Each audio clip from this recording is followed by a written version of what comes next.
let's do Carrion Comfort. Let me find that. Oddly enough, this also is another of my favorites, although it's one of his what are sometimes called the terrible sonnets, but I prefer to call them the sonnets of desolation, Hmm. because they're very dark. They're very dark sonnets. They have to do with just agony, spiritual, mental, emotional agony. Hmm. And Hopkins certainly was a depressive. He definitely had personal experience of depression. This is, I think, abundantly clear from his life, from his writings, from his poetry. But Hmm. we should not take the Sonnets of Desolation to be purely autobiographical. Right. A lot of people do, including a lot of critics, and that's not accurate, because he was a poet and he's imagining himself into these emotional states as well as expressing his emotional states.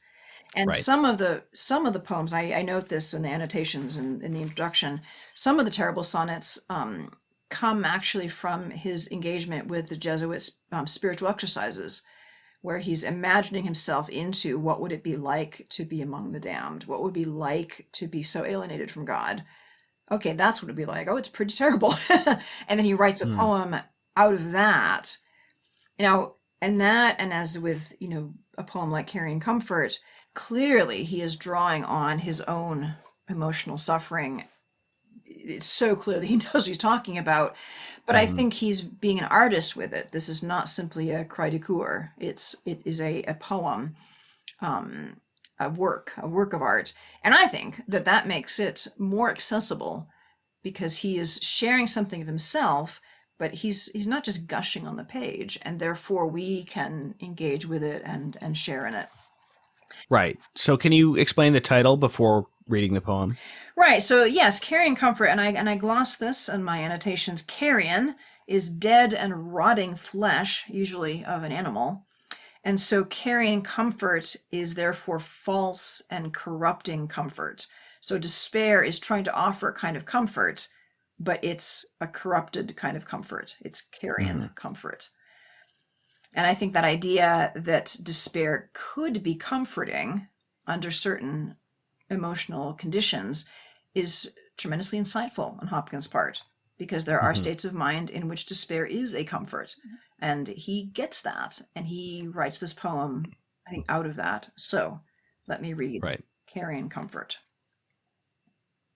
Not, I'll not, Carrion Comfort, despair, not feast on thee, not untwist, slack they may be, these last strands of man and me, or, most weary, cry, I can no more.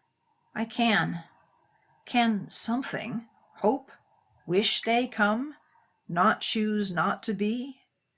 But oh thou terrible, why wouldst thou rude on me thy ring-whirled right foot rock, lay a lion limb against me, scan with darksome devouring eyes my bruised bones, and fan, oh, in turns of tempest, me heaped there, me frantic to avoid thee and flee? Why? That my chaff might fly, my grain lie sheer and clear. Nay, in all that coil, since, seems, I kissed the rod, hand rather, my heart, lo, lapped strength, stole joy, would laugh, cheer. Cheer whom, though? The hero whose heaven-handling flung me, foot trod me? Or me that fought him? Oh, which one? Is it each one? That night, that year of now done darkness, I, wretch, lay wrestling with my God, my God.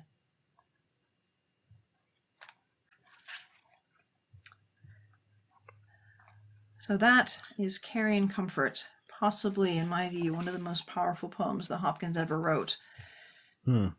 Can something, hope, wish day come, not choose not to be? So there, Um, let's pause there for a moment. He's setting the yeah. stage really beautifully, because the whole first set of lines is all negations. It's an affirmation of life phrased Right. entirely in negative terms. I'm not going to feast in despair. I'm not going Right. to undo the last strands of myself. I'm not going to say I can't go on. And that last one, I'm not going to choose not to be. In other words, I'm not going to kill myself. So far, we've seen he's hanging on, but by his fingernails. Right. But now we get a sort of complaint. But oh, thou terrible. And here we shift to who he's addressing, because first he's addressing despair, but when he switches to, oh, thou terrible, he is addressing God. And it's quite the robust complaint. You terrible, why would you do this to me? And here the language becomes intensely fragmented. And here we can see again that intensity of emotion, as it were, breaking it open and inverting the syntax. So rude means roughly. It doesn't mean, it means roughly, which is more common in Hopkins' time. He wasn't being deliberately obscure. Right. So why would you roughly put your right foot on me? And ring world is a Hopkins invention. What an interesting phrase, ring world, to wring out something. Like if you wring out a dish rag, is to twist it until everything runs out of it. So the idea of God as a ring world kind of person, like that's a powerful image of God, is like, you're squeezing everything out of me, God. Why are you doing this to me? And it's a word that sounds, ring, it does sound like its meaning, because the W and R kind of put together. If you want to really make that clear reading it out loud, that you're not talking about RING, you have to kind of do something to it. It feels like the R sound in general is like the sound of frustration. So it's a very, very appropriate, it's a very appropriate for him to use. Yeah. It's very appropriate. Yes, very interesting. Lay a lion limb against me. And of course, the idea of the image of Christ as the Lion of Judah for Hopkins. Well, for us, we might say Christ as Aslan. The idea of Christ as a lion is very powerful. And I think it's interesting to make, this is a connection obviously that is anachronistic for Hopkins, but relevant for us, because C.S. Lewis picks up the image of Christ as the lion and making Aslan in the Chronicles of Narnia. Right. And he makes a point in the Narnia Chronicles of saying that Aslan is not safe. He's not safe. Right. He's good, but he's not safe. And that is very commonly quoted bit, but sometimes I think it's so often quoted, people lose the point of it. He's not safe means he is scary. Christ the lion is scary. Now he's also good, as we find out, but he's not safe. And here we see that same kind of idea. Why would you lay a lion limb against me? You're lying down next to me and I don't like it. It's scary. Why are you looking at me with darksome devouring eyes? Why are you scanning me? Why are you looking at me with these eyes? So this encounter with Christ is very refreshing, because it gives us this potency. We don't have a nice, buddy Jesus here. We have Christ the Lord, who is pretty intimidating. And yet Hopkins is able to speak to him directly. He has a fearlessness in his faith that I think is so important. He's not afraid to show how frightening God can be, but he's also at the very same moment speaking directly to God, saying, why are you doing this? Why are you fanning with turns of tempest? Why are you sending your winds to blow over me, with me frantic to avoid thee and flee? God, I'm trying to run away from you. Why are you coming after me? So we get that first stanza. Yeah. Why that my chaff might fly and my grain lie sheer and clear. And that sheer and clear, even in the sounds, it's like the first opening up of things. There's like a relief there, and kind of like a joy. Clear. Yeah. Even just reading, you feel like you can breathe again. And of course, I glossed this because, again, this would have been something more accessible to Hopkins and less to us. How do we get grain? How do we get bread? The wheat has to be beaten so that the inedible chaff will be knocked off and the nutritious grains will be available. Right. Now, this is a pretty rough process for the wheat. It gets beaten by flails. Yes. And well, it's interesting because it's a very biblical image, but Christ uses it more in terms of separating the good people from the bad people, whereas in this he's separating the good and the bad aspects of himself. Yeah. So again, Um, it's a very deeply scriptural image. yeah, And so he's appropriating that in the best possible way and saying, within my own heart, there is chaff that needs to be removed so that my grain can lie sheer and clear, that I can be, the good seed. And now with that recognition that there's a purpose for all this tumult, and even the tempest, because once you've beaten the chaff, there needs to be fan so the chaff will blow away. So the tempest in the earlier stanza that was so troubling him, he's now realizing it's so right. that my chaff might fly. It's to blow away all that is not good, all that is not fruitful. Yeah, but then after sheer and clear, we get toil and coil, which again, just the way you have to do with your mouth to pronounce those vowels, it's a different feeling than sheer and clear. Since seems I kissed the rod hand rather. So what is that seems, that parenthetical seems? Well, I love that, because he's moving in this poem gradually. He's moving towards an affirmation that God has been working in him for good. But he's too honest. This poet narrator is too honest to give us just the pious affirmation, because to say, that I kissed the rod would be to say, I acknowledge the symbol of authority. I acknowledge the flailing rod that is doing this. But he's not entirely sure that he has fully accepted that authority, since seems I kissed the rod. There's still that little bit of, well, maybe I'm a work in progress. I love that sense of honesty, because how many of us can truly say at any given moment, yes, I am completely obedient, 100%. Yeah, no, there's probably some corner of our heart where we have to say, well, seems. Yes. And we're going to get rod and trod in this poem, just as we get in God's Grandeur. Interestingly. Hand rather. And here it's interesting, because now we're shifting, because the whole poem is a process. We're shifting from this image of God as frightening, distant, tempest, to, okay, authority figure that I accept with the rod. But then he corrects himself, hand, which is personal, not the rod, but the hand that holds it. So now it's becoming more relational, more intimate, more personal. And then he talks about his emotional reaction. My heart, lo, that archaic exclamation, lo, behold. And his imagery here is so neat.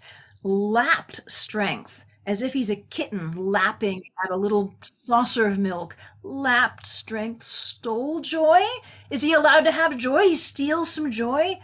Would doesn't say he did laugh. Would laugh, would cheer.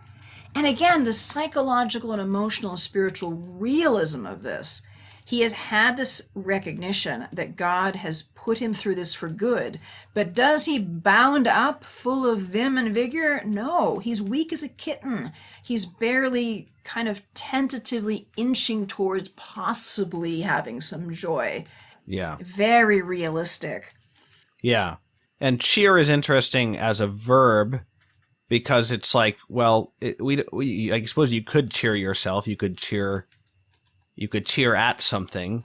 You could cheer yourself up. You could cheer someone, give someone cheer. But I think the